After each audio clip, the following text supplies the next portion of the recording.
Welcome to The Dream Show. I'm Jane Teresa Anderson, and this is episode 292. I've just finished recording the conversation with my guest. She's the author of The Blind Girl Sees, Amber Needham, and she lives in St. Thomas, Ontario in Canada. We explored her dream and looked at how it relates to her life.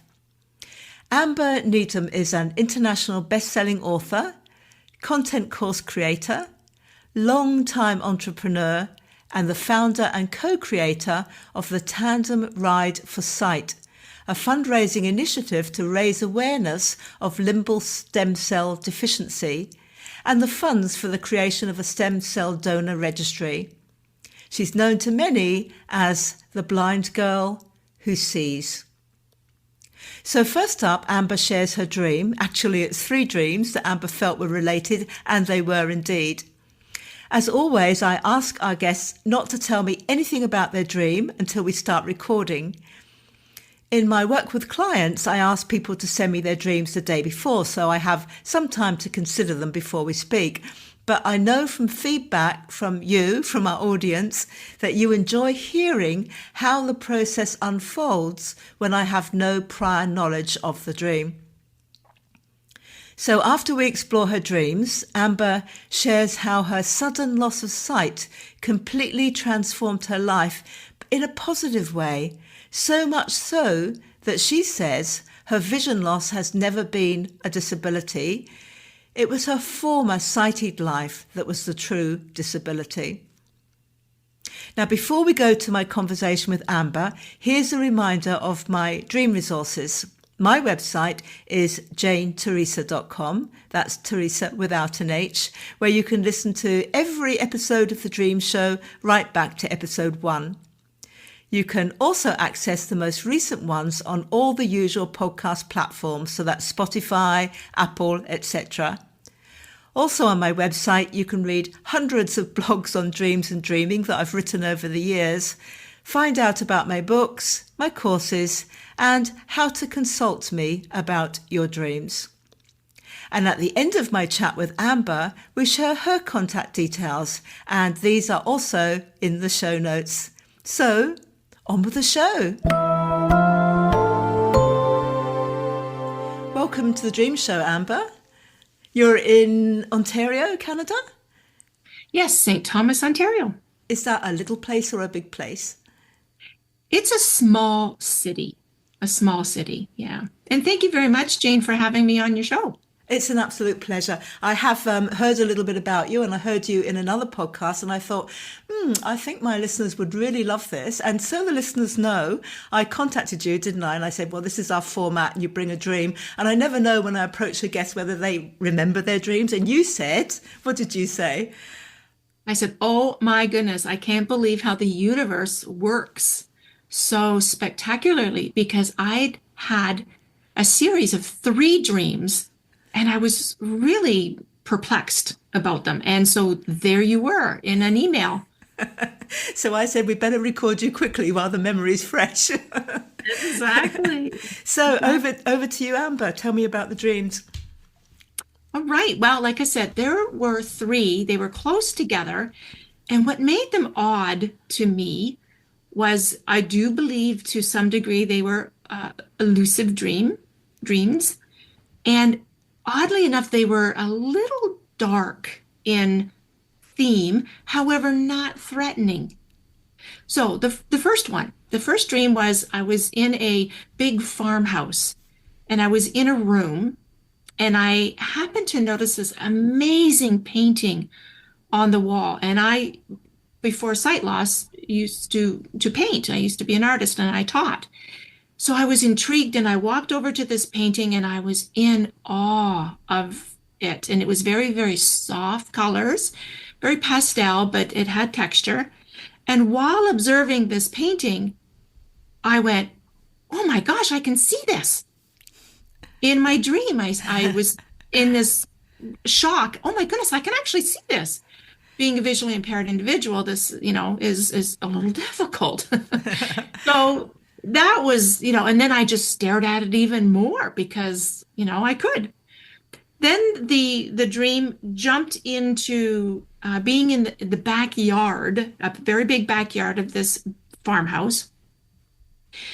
And there was a dark funnel cloud, like a tornado, appear. And it was massive. It was very prolific, yet not threatening. It was whirling around. It was very dark clouds. And I remember standing there on the edge of this big lawn, thinking to myself, well, what do I do? And I looked over to my side and I saw a figure mowing a lawn off into another portion of the backyard. And it felt very distinctively my father, my deceased father. And in my dream, I'm thinking, well, he doesn't seem threatened by this great big funnel cloud. He has his back to it and he's mowing the lawn. So this is what makes it feel a, lucid dream. And then another part of it was this bigger dog. I'm more of a little dog person, but this was a bigger dog, and it was running around the backyard, completely oblivious to this massive cloud and funnel. And he all of a sudden came towards me, and I was holding a piece of chicken, like a chicken bone. And I contemplated giving the dog some of my chicken. And then in my dream, I went, oh, no, you don't want to do that. You don't want to give the dog the chicken bones. That'll hurt him. So then my second thought was, well, maybe I should I'm done with the chicken. Maybe should throw the bones out in the field that was behind me.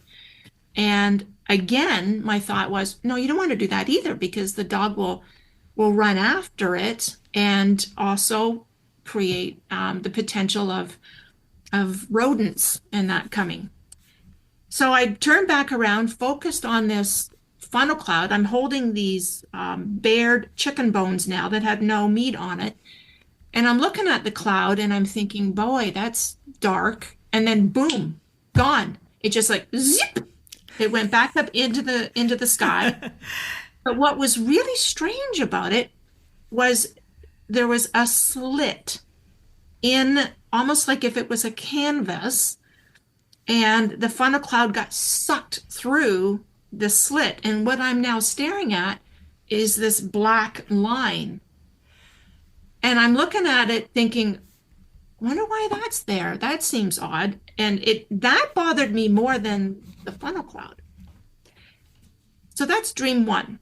Dream two, still a bit on the dark side, however, not threatening.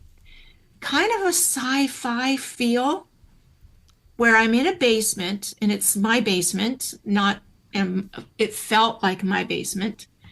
And there was wood everywhere, and there was construction going on, and there was rebuilding of this basement. And I happened to look over, I was standing near the stairs, and I happened to look over through the window, again, shocked that I'm able to see. And what seemed like through the window were these almost like those transformers, those big, bulky, boom, boom, boom. And there were, every time I heard a boom, parts were falling off of what seemed like massive legs. And that's all I could see, is these two pillars. And I thought to myself, what is that falling off of those things? Just more curious than I am threatened by it. But then what made it dark was, all of a sudden I'm seeing this big thing come towards the window, and it tapped the window. Ooh. And in my dream, I'm thinking, is it trying to get in? And then the next thought I had was, it looks like a pig nose, like a big honking nose. And then I just turned around and I thought, oh, well, he can't get in. And I just turned around and walked up the stairs. Dark, but not threatening. Yes. The third one, very close, maybe a couple of days after, I'm standing in a kind of like a living room or room, and I'm hearing something outside. So I go to what I believe is a front door. I open the front door, and there's this great big mudslide making its way, and it feels like it's rising up, and again, you would think it was threatening, but I'm more curious, like, what's going on? Where's this coming from? So funny enough, I shut the door, thinking that was going to stop it from coming in. And for some weird reason, I walked to another door. I'm going to say maybe like in another room. I open up that door, and off in the distance, I see something it felt like a bulldozer, and it was removing this moving mud, like this, like a landslide almost. And I'm seeing, oh, okay, well that's going to take care of it. The mudslide will go away, and all of a sudden, um, I shut the door completely unthreatened. This mud wasn't going to come in through and into the house, and then I woke up. Phew. Weird. Wonderful dreams. Yeah, totally Strange. connected. Totally connected.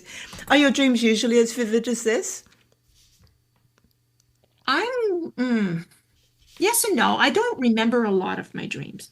Those that I do remember, I'm often in that state of, lucid dreaming, where Yes. I'm thinking and I'm talking to myself and in observation, but never have they been in the kind of like a dark realm.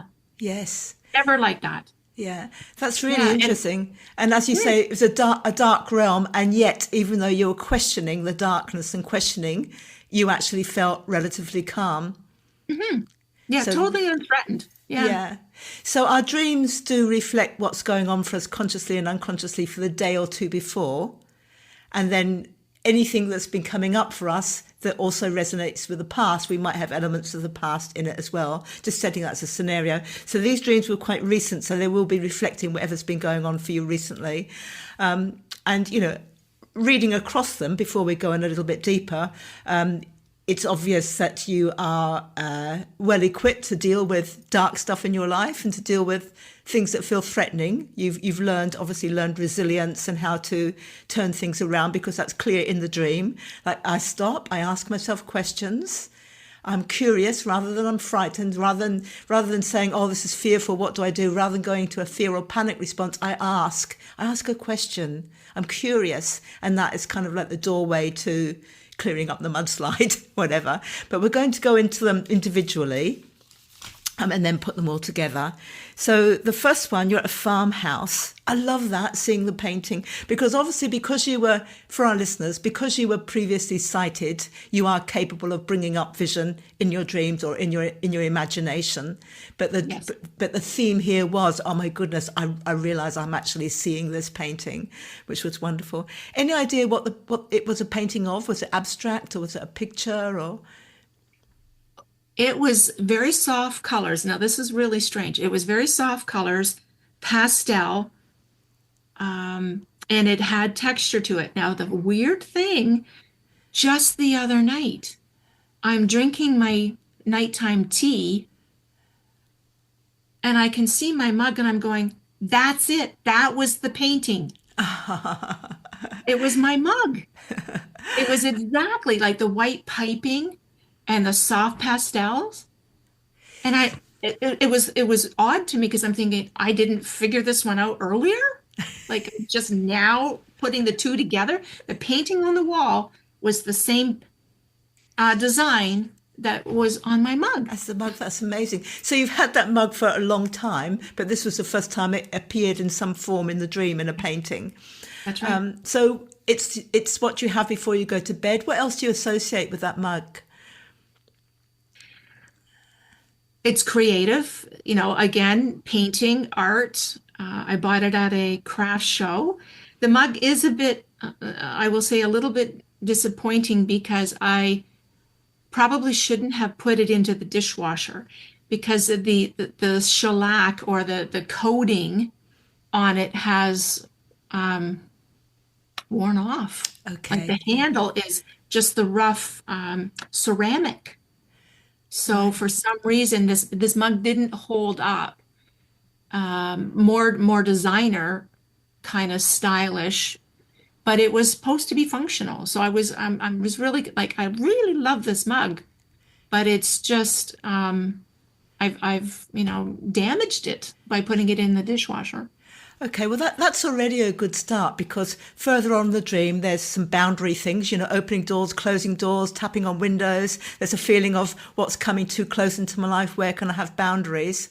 And what you've just described there with your cup is a sense of something that's losing its surface or losing its boundary a bit. It's something very beautiful and creative, but Jude putting it in the dishwasher.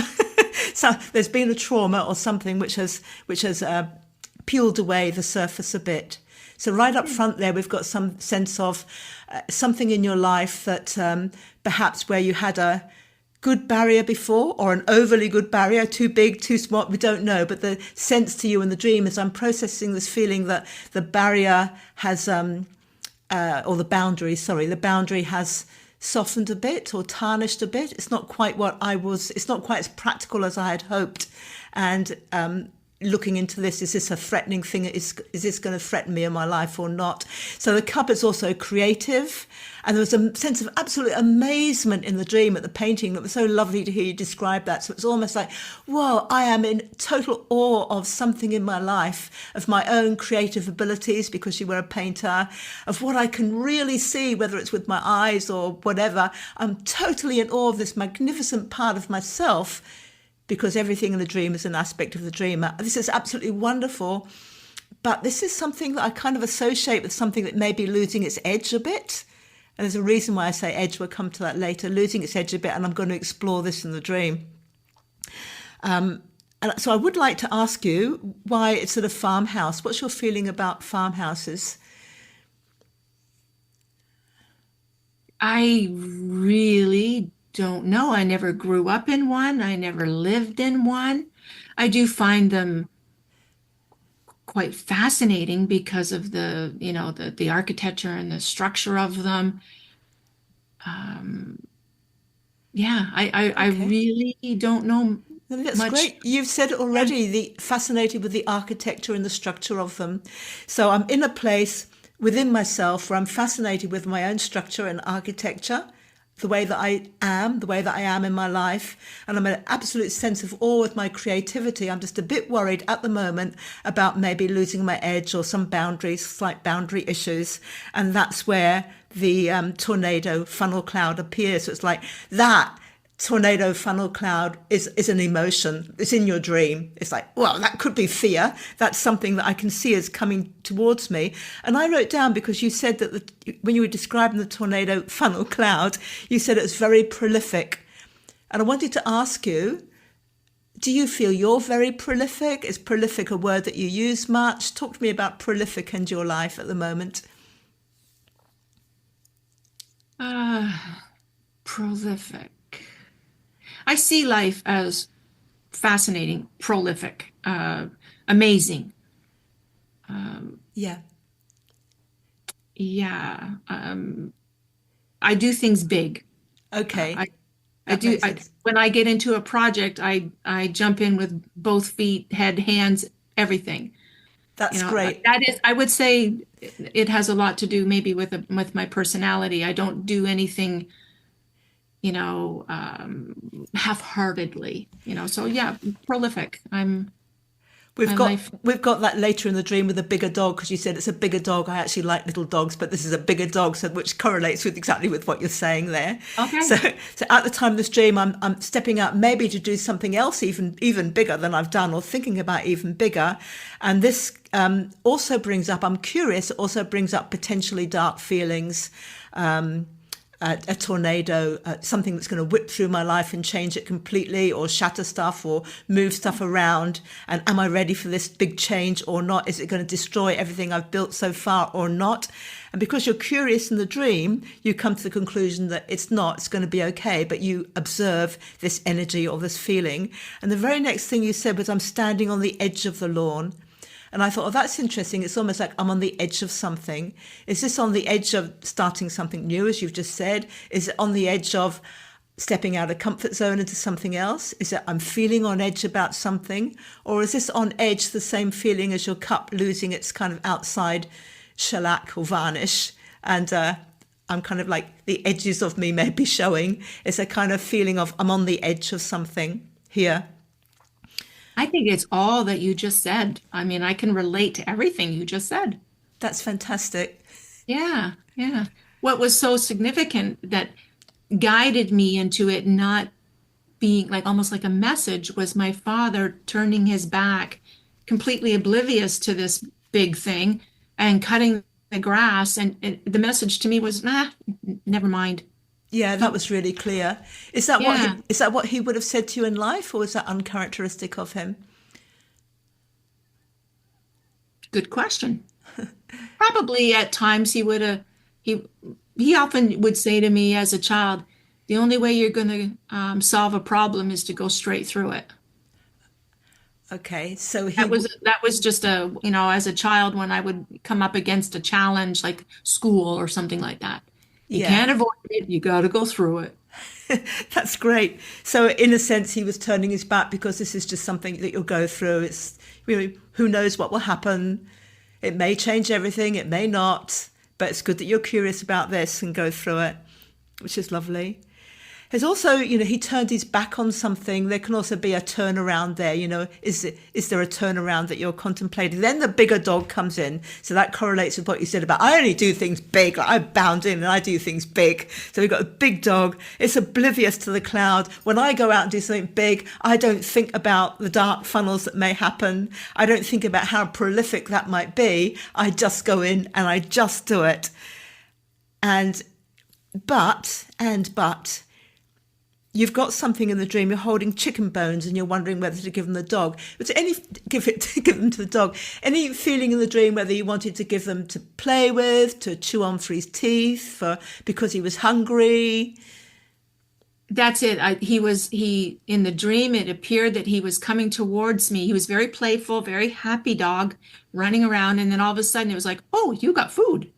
So the dog would come towards me, and my first thought was, oh, okay, I can do this. I can give the dog some chicken. And then I went, oh, no. And so there was that feeling of integrity, having some integrity, not wanting to Yes. hurt the dog. And then Okay. I thought, well, all of a sudden the meat is now gone and it's just the bones. And I thought, well, I could just throw it into the field. No, again, integrity said, don't do that because that could pose some, rodents coming, or naturally the dog would run out of the yard and into this field to try and find those bones, and then I'm not protecting this dog anyway. That's absolutely beautiful. So this big thing that I'm just about to bound out and do, and I'm so excited about it, and I'm not worried about the threats. I do need to feed this. We all need to feed our projects, feed our things that we're doing. And in the dream, you want to feed with integrity. You're worried about, you're thinking, I have got this thing that I was maybe contemplating feeding into this big playful idea that I've got, but there's possibly compromised integrity here, and that's not for me. I don't want that. And then you were specific that there was no meat on the bone, so I don't know how that might translate, but I've put all my best stuff into it, and I'm just left with the bones here. There's no meat in this project if I don't go with my integrity. So it's really good that you're going with your integrity, but that thing's playing out there. There's almost like there's a I'd say a dangling carrot, except it's a chicken bone. You could do this, you could do that. You go, yeah, well, that would have a great result. Like, I don't know what it would be, Amber. Like, that would bring me $1 million, or that would do this, or that would do that. But no, that's not what you decide to do. It's an integrity issue, and it's at that moment when you realise all those options you've just been through that you're not going to give way to listen, you're going to maintain your integrity. That's when the cloud disappears. You said it's gone, zip. Okay, yep. So that then takes us back to your curiosity about the possible dark sweeping cloud that would come into your life would have been associated with some thought or pressure from somebody else to do something that wasn't really maintaining your integrity. Huh. And so by turning your back on that particular step or thought, and it might even be like a current trend, everybody does this and I should be doing this, but that's not really what I want to do. And then the cloud disappears, the darkness disappears. And what's really interesting is that it was a fantastic image. It came down to it went through the canvas and was like a slit, like a black line. And that's what really had you interested. Yeah. Yeah. That's what really had my curiosity was, what's that slit doing up there? And where did the funnel go? And is the slit in my dream? I'm thinking, does that slit mean something? Yeah. Like it was just a black line. And my thought was, does that mean the funnel will come back? Or, Right. That's really like it, good. it felt unfinished. I It think felt the feeling I unfinished. kind of got was unfinished. Yeah. Yes, which is why you had the other two dreams as time went by. So Yeah. so you decided in the dream, I'm only going to act with integrity and zip all that dark feeling disappear. But there was a little remnant. Oh, it could come back. And it was through the canvas, so it related back again to the beautiful painting, this wonderful thing that I'm in awe of about myself. I don't want it to be destroyed. It could come back. So the second dream, which carries on the theme, are you okay continuing with this? Sure. Yeah. Absolutely. Very fascinating. Oh, good. It was very sci-fi. Because of the Transformers. Yeah. Mm-hmm. I know what a transformer is. You know what a transformer. I'm assuming that everyone listening knows what a transformer is, but can you just describe it a bit more for those that don't? What I know as a transformer is these big metal objects that can change shape and turn into something else. And what was fascinating to me was that these things, what might have been like legs, were way off in the distance, and I could see them through this little window. And as it went boom, boom, parts of this sci-fi transformer leg, parts were falling off. And I'm thinking to myself, well, what is that that's falling? Why is it falling apart? Yeah, And then beautiful. the next thing was this nose coming and tapping on my window. That's right. That's really lovely. So it's even in the name Transformers, isn't it? That's why they're called Transformers. It's a change. And the Yep. question is it a change for the good? Is it a change for the neutral? Is it a change for the bad? And as you say, they are about change. And they were transforming as they were coming towards you because they were losing bits off their legs. So Hmm. again, that's this feeling of you were in the basement in this dream Yes. and you were Yes. rebuilt. It was in the process of being rebuilt. Yeah. So I remember lumber, and I remember there possibly could have been other bodies, people in the basement, and they were working, they were reconstructing and building this basement up. excellent. So if within yourself there's a basement, a first floor, a second floor, a roof, maybe the basement's your unconscious mind, but maybe it's also, in this case, the beginning of something that you're building. This painting, this idea that you've got to put out in the world in a big way, but in a way with integrity. We're coming to it now and looking at how am I constructing this? What's the basement of this? What am I putting in place here? And it sounded good. You had lots of help. I mean, all those people are aspects of yourself as well, but you're all on board with it. You haven't got level 2, level 3, the roof. You may have a vision for it, but you're actually dealing with the basement, and it all sounded really good. But then you looked out the window and you're shocked to see boom, boom, boom, boom, boom.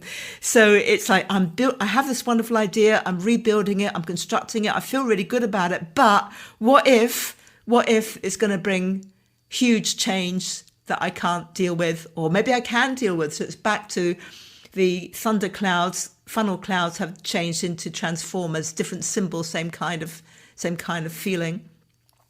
And it's losing bits of its legs. How did you feel about the fact that it was losing bits of its legs? Again, non-threatening. Yeah. Everything seemed non-threatening because I was in observation. Yes. Um, I was curious, like, why is that happening? Did you get the feeling that they would still be able to walk, or that eventually all their legs would fall off? Or I think maybe that a part of me kind of felt that, if things were to continue to fall off, that there wouldn't be anything. And maybe that was a part of why they were non-threatening because they were falling apart. I'm not yes, quite sure, but I think all I remember is why is it falling why apart? is it falling apart? So, given that our dreams are processing our conscious and our unconscious thoughts and experiences and beliefs, the question there is, why is something in my life falling apart? Or why do I think or fear or feel that something might fall apart? And it's to do with change. It's a big boom, boom, boom progression of change. So you're smiling like this is relating. Interesting. Yeah. Very, very interesting. Yeah. So there's no threat. You've obviously able to look at your emotions from quite an objective place and deal with those, which is really lovely. And that's why you don't feel the threat, but you are acknowledging, rather than observing, maybe acknowledging that I am worried that something may fall apart, or there might be complete change, that something will fall apart, or this project or a part of myself or my life will fall apart.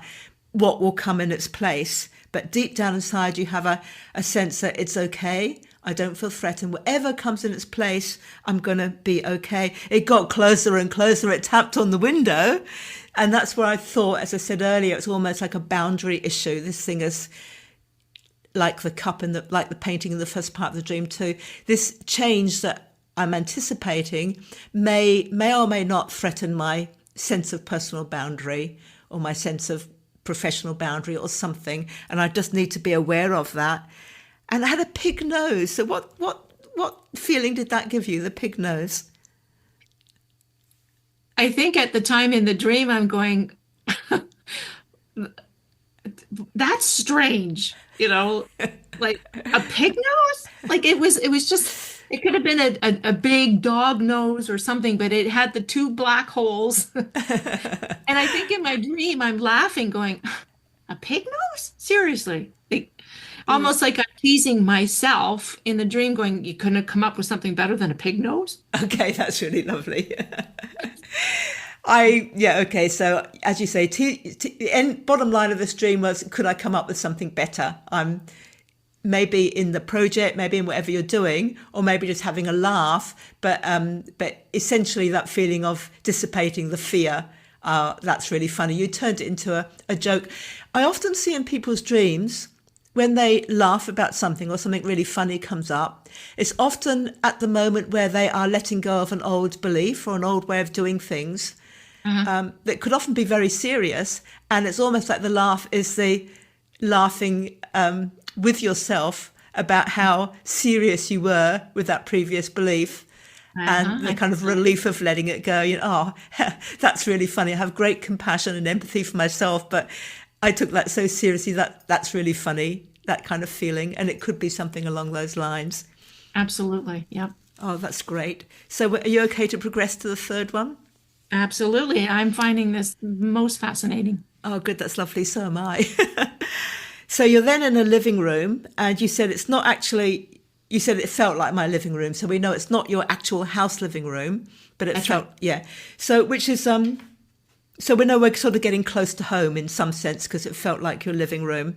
And maybe in just using the words living room, it's, this is about my living, whether it's the way that I live or the way that I make my living, or I'm not sure, but something about the living room. And of course, the front door is open to the outside. So again, we have a feeling here that the start of the dream is if I open whatever it is I've got to the outer world, maybe, if I come out with this thing, if I open the door to this thing, how's it going to be? Oh my goodness, not a mudslide. I can't, this is the third variation on the theme. Is it all going to just slide away? Is it all going to be a landslide? Is it going to, you said it was rising up. So this feeling of, a sense of, if I open the door, will it all rise up and envelop me, basically? Again, you're curious, and you ask the brilliant question, which I wrote down, where is this coming from? Mm-hmm. So although in the dream you were meaning, where is the mudslide coming from? Your unconscious mind was asking the very wise question, where is this feeling coming from within me that if I open the door and put this out into the world, or whatever it is, if I go out to the world in this way, that I'll be met with a rising sense of doom? Where is this coming from? Where in my life am I programmed to feel this? You ask that question. You don't answer it, but you shut the door. And what's the old saying? When one door shuts, another one opens. Oh, interesting. Yes. Yeah, because that's immediately what you did, went to another room and opened another door. Yes. And that's where you finally got the solution across all three dreams, really. You saw the bulldozer removing the landslide. And you say, that will take care of it. You shut the door, that works. So what worked was, metaphorically, when one door shuts, another opens. Shut the door on something that you may or may not feel, may or may not be questioning the integrity of it, and go into a slightly different position, a different room, metaphorically, open that door, and that deals with it. So I don't know if you know what that is yet, and I'll just say one more. I do Okay. believe. Yeah. Yeah, and that's what I'm finding so fascinating, how accurate this is. How I feel it's quite accurate. Yeah, it's amazing, isn't it? When you learn how to look at the dream, Right. it's so powerful. It's one of the most powerful things you can do to get to know yourself better, is to understand how to look at a dream. And a lot of it is asking questions. So the last bit, you can share as much or as little as you want about how it relates to your life. But first, I'd just like to ask you, with that idea of moving to another room and opening another door, does that come across to you now as, oh, that's something that could guide me, or do you actually know what that other door is? I do not. I do not know what that other door is. I know the projects that I'm working on, and the success of them as to continue to pursue them or to go back and tweak them, go back and refine them, go back and add more material. It's a course that I presented, that I offered, and yeah, or whether to leave it as it is and start another one fresh, and all kinds of ideas that I've been percolating for quite a while as to what a brand new one would look like. That is fantastic. So what you can do to, if you feel that's the direction to go to, and I and probably everyone listening is probably thinking that sounds about right, Amber. What you can do is your unconscious mind didn't talk to you in everyday logical English. It talked to you using these symbols, and it particularly liked this idea of the closing one door and opening another door and seeing the bulldozer. So what you can do is, at another time, is to, while you're awake, visualize being at the end of that dream and just walking into this other room and opening the door, and not necessarily seeing the bulldozer. Just open the door, and as you open it, see something that is uplifting to you. See something that kind of embodies physically and emotionally the sense that you would like to have, or the feeling that you would like to have when you launch this new thing. So don't get too thinky about it. Oh, it's got to actually represent the thing that I'm going to do, because you don't know what that is. It's just a sense of opening it and the emotional and physical feeling that that will give you. And what you're doing is you're telling your unconscious mind, yeah, oh, that's great. I am ready now to probably close that other first door, but I'm definitely ready to open this other door. And I'm telling you, yes, I'm with you. Let's open the door. Let's open the door. You're programming your unconscious mind, I'm ready to open that door. And over probably quite a short period of time, you will, when you're awake, go, you know what, I think I know what that is. I'm going to do this. Fascinating. I do think this is incredible. Yeah. Yeah, I love this whole process of analyzing dreams, because I never saw the depth or understood the depth of a dream and how it relates as much as it does to our lives. It does, doesn't it? It's interesting because Yeah. it's not just, as you know now, it's not just a reflection of, oh yeah, that's my life. Oh yeah, that's my life. It comes up with ways forward, or shifty perspective, things that you can do to move on to the next thing. In this case, Yeah. without the dark cloud or the mudslide. Yeah. Very, very helpful. I so appreciate this, Jane. Thank you. It's an absolute pleasure. Thank you for sharing it. So let's get on to your story. Let's start with as a bit of background about your sudden loss of sight. What could take us through relatively briefly, because we've got a lot of things, exciting things we want to get into. Relatively briefly, you were sighted, and Yes, your loss was sudden. it was. Yes, at 50 years of age, I was fully sighted. And suddenly, within 6 weeks, I went from fully sighted to not counting fingers just a few inches from my face. And for the first several weeks, no optometrist, no ophthalmologist could figure out why that was. What was discovered by accident was a friend of mine noticed a government recall on the internet for a product that she knew I was putting in my eyes every night for lubrication because I have dry eyes. So she curiously said to me, um, "Do you still have it? Are you putting it in your eyes?" Yes, yes. How long have you had it? I says, "Well, I buy the tubes of it by bulk behind the counter as a prescription so that I can have it as a legitimate medical expense." She said, "I'll be over in the morning." She showed up the next morning with the recall numbers of the products that were damaged. And sure enough, I had all of them.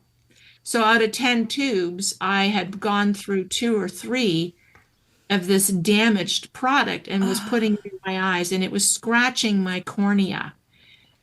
The recall was a level 2, which means that it's not severe for most. And because of that, pharmacies do not need to, all they have to do is take the product off the shelf and replace it. They don't have to notify or anything. But because this product was from behind the counter, it would have been rather nice that they call me up and say, "Can you bring in the tubes that you've got? Let's check them for the serial numbers." That didn't happen. So it was serious for me because I do have a pre-existing condition, and that's called Stevens-Johnson's syndrome. And it's an inflammatory disorder. And I had it since I was 3. And that's why I was putting the ointment in my eyes in the first place, Yeah. because of inflammation. When I'm in REM sleep, my eyes would get dry and scratch and rub and irritate and further aggravate the inflammation.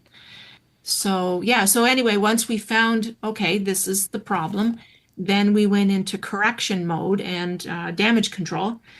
And I probably about 2 years later, so now I'm 52, I underwent a Cincinnati procedure, which is a limbal stem cell transplant. So by the grace of the divine, I had a friend who was a absolute match in health and all the other markers for her to be able to donate a couple of pieces of her cornea to put in my eye, along with 2 pieces of cadaver. And that procedure was totally successful. And within about 7, 8 months, I actually had my sight back. Yeah, it was fabulous. What a wonderful friend.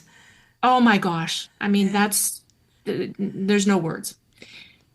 Anyway, and that I had full sight. I was back driving, back living, back traveling, back to work, and all was great and wonderful. But then a second, absolutely equally ridiculous incident happened. And that was in the kitchen with a friend.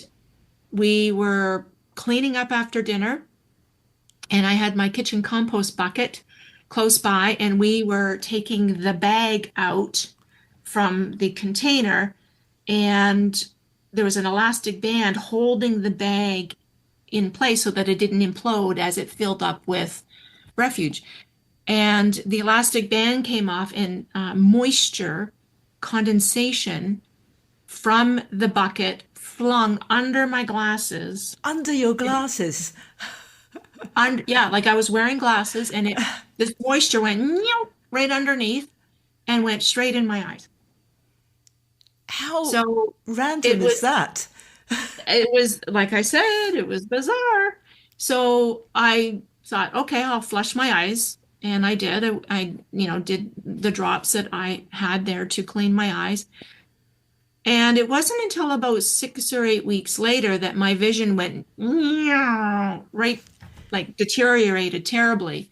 So I rushed back into my ophthalmologist, and it was discovered that I had a fungal infection from growth bacteria, candida, from the compost bucket.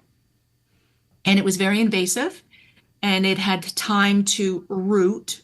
And so we were really racing against the clock to save my stem cells, kill the bacteria without it causing any other damage. And while that was happening, I had to come off of a lot of my steroid medication. And with that, my eye pressure, my pressure was rising up and up and up. So as my pressure was rising up, causing damage to my optic nerve, Oh, it was just a crazy, situation.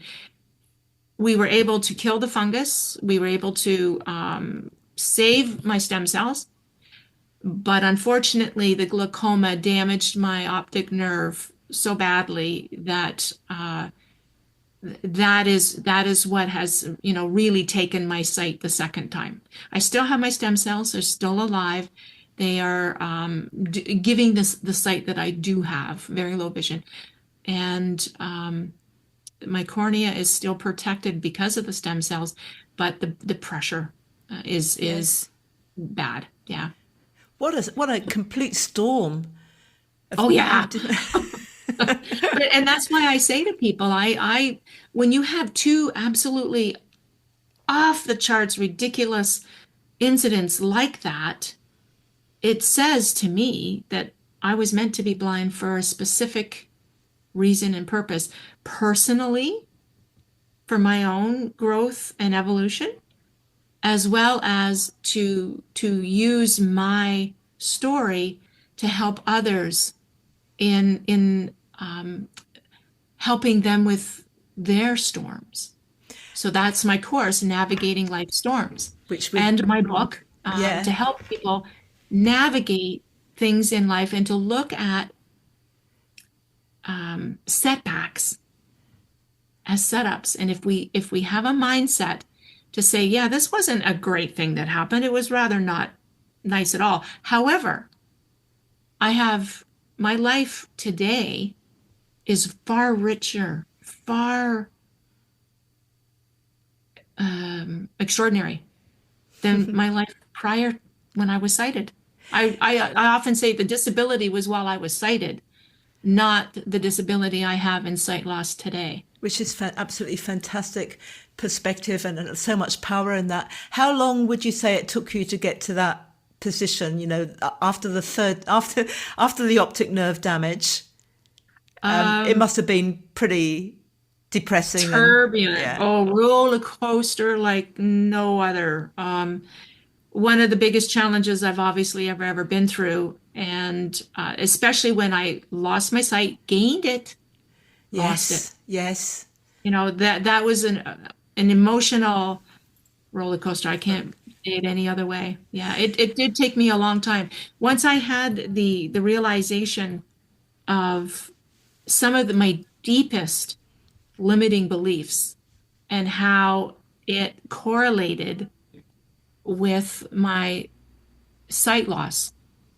For example, I one of my biggest limiting beliefs as a child, and growing up through my life, is that trusting people, trusting anything.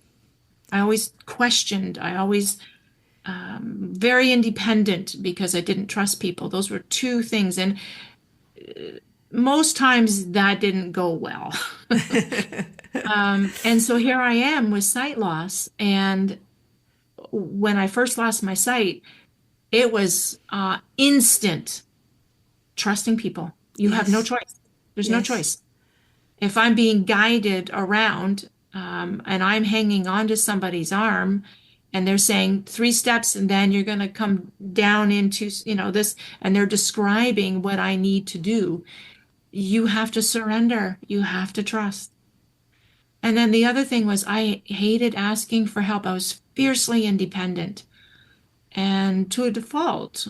And I, you have to ask in the beginning. I had no choice. I had to ask. But it was when I realized that the biggest epiphany I ever had was by asking for help, it allowed me to maintain my independence. I live in my home. I do everything that a sighted person does. and I'm, but I have help. I have a lot of help. Yes. Yeah. So I grew a lot in that period of time. Absolutely fabulous. How much of a struggle was it? How long did it take? How much did you say, okay, I'm trusting this person, but not really? Well, I still fall back. I mean, these limiting beliefs, as you might know, we just don't bing bang boom, done, we're finished. They're deep seated and they'll keep bubbling up. But the wonderful thing is I'm aware of it now. yes, it's the When I awareness. get to a point where I'm ruminating in my head or I'm questioning something, I'll think, okay, I know where this is coming from. This is that limiting belief of trust, and how much of what am I thinking is true? Yes, that's such a And, good question. Yeah. yeah, and oftentimes I find that that's not true. That's just a story. It's just a story. And so, and same with the independence thing, there's times when I don't like asking for help because I don't want to inconvenience people and so on and so forth. But then I say to myself, now that's a story too, and that's not true because by not asking for help, I'm robbing them of wanting to be of service. And we all, I think, good humans, we want to help. Yes. We have hearts and we want to be of service to another. And by not asking for help, I'm robbing them of that experience. Yes. So that's a fabulous insight. You've gained deeper insight through your loss of sight, Yeah. outsight. Yes. Yeah. Yeah. And before we get on to your course and your strategies, which is building more upon what you've just said there, I saw that you mentioned in your bio that you did the Tandem Ride for sight, to raise funds for Limbal Stem-Cell Deficiency and also to start a registry for stem cell donors. Would you like to talk a little bit about that? Oh, wonderful. Yes. When I was so full of gratitude when I regained my sight from this wonderful doctor, I wanted to give back. And I had asked my ophthalmologist, what could I do? And she said, well, what we need for people, we have to find our own donors. And it's just like a bone marrow registry. You go to a registry and you have a list of people that could be potential donors. Well, stem cells, you have to find your own. And Gosh. so this registry would allow people to learn, grow, get information, and decide whether or not they would like to be a candidate as a donor. So my doctor said, if you ever wanted to, raise some money, we would need approximately $80,000, guessing that would get that project off the ground. Well, I had already been percolating about a book. And so I offered my book once it was published that all proceeds to the book, I would donate that to the hospital to start this project. And then I thought, yeah, well, that's slow. That's going to take a long And I time to do raise things big, as we all $3,000. know. Yeah. Yes. So a friend of mine who is a avid cyclist, loves to cycle, he said, well, I used to teach fitness as well as art. And I miss that part of my life. And he said, well, what if we got a tandem bike? That would get you out. That would get you some exercise. Well, I love the idea. I got on the back of this thing and I was so in glory of being able to have physical exercise and participate. I said, wouldn't it be cool? And I said this jokingly, actually. Wouldn't it be cool if we rode across Canada with this thing? And he picked it up. He liked the idea, which shocked me. And we did downsize that vision to all across Ontario just because of the work that would require for us to do that, to go across Canada.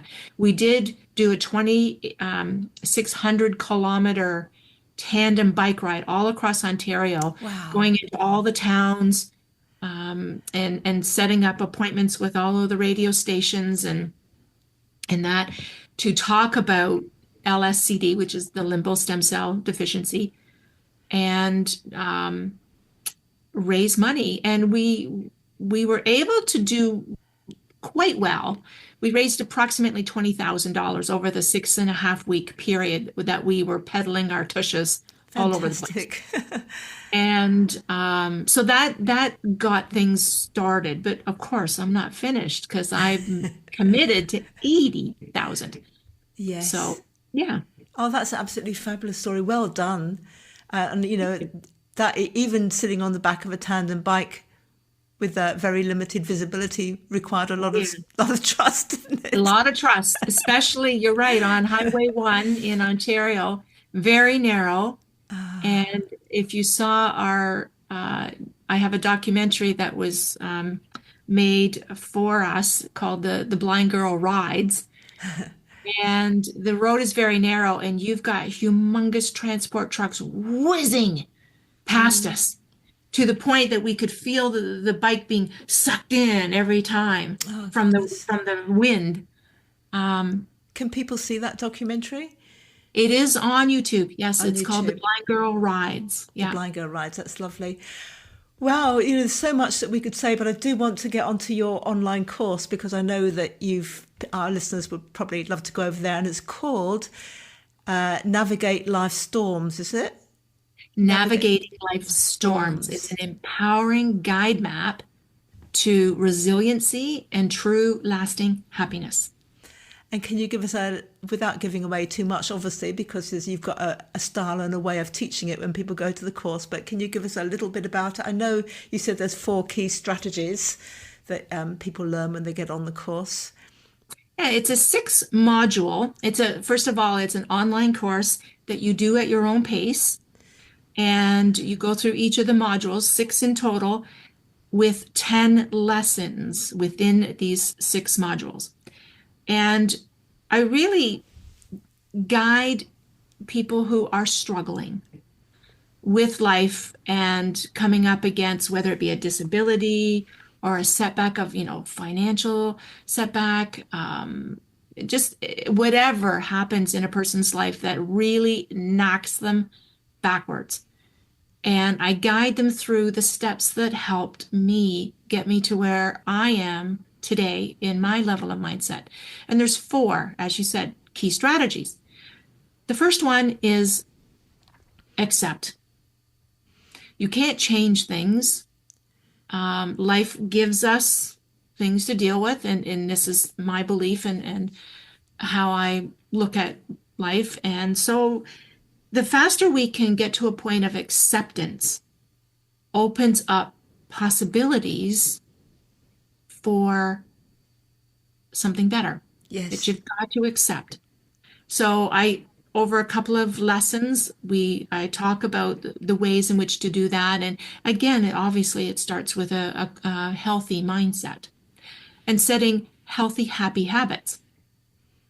The second strategy then is manage. You've got to, as my father said to me, you can't go around a problem, you got to go through it.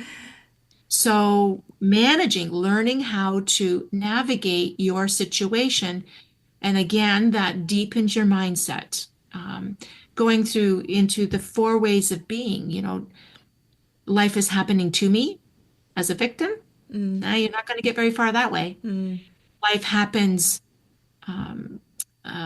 through me or because of me, and then life happens as me. So you're going up the elevator in Yes. awareness and having to learn how to manage that. The third strategy is embrace. You've got what you got, deal with it, and let's use it for a higher purpose. So embrace. And I have several lessons that help guide people through that. The last one is celebrate.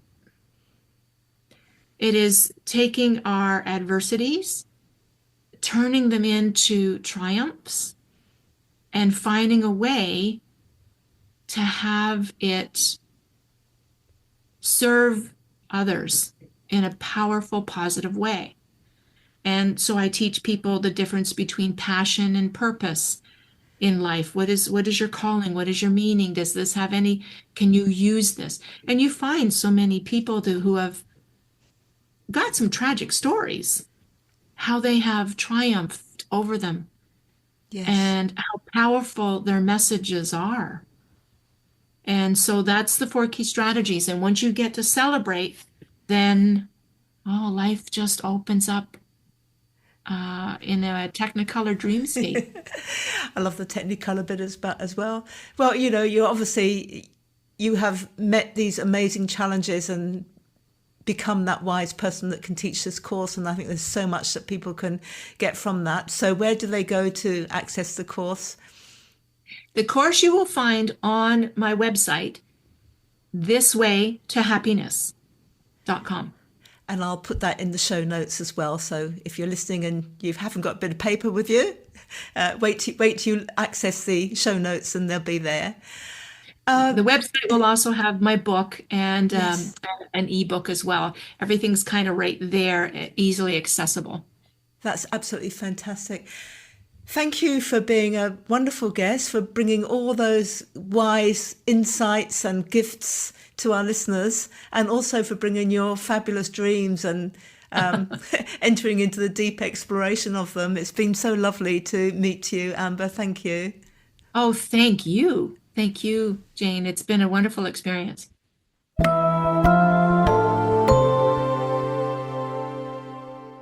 I thoroughly enjoyed that conversation, and I'm sure you did too. Amber has a lot of wisdom to offer, and you can contact her through her website at thiswaytohappiness.com.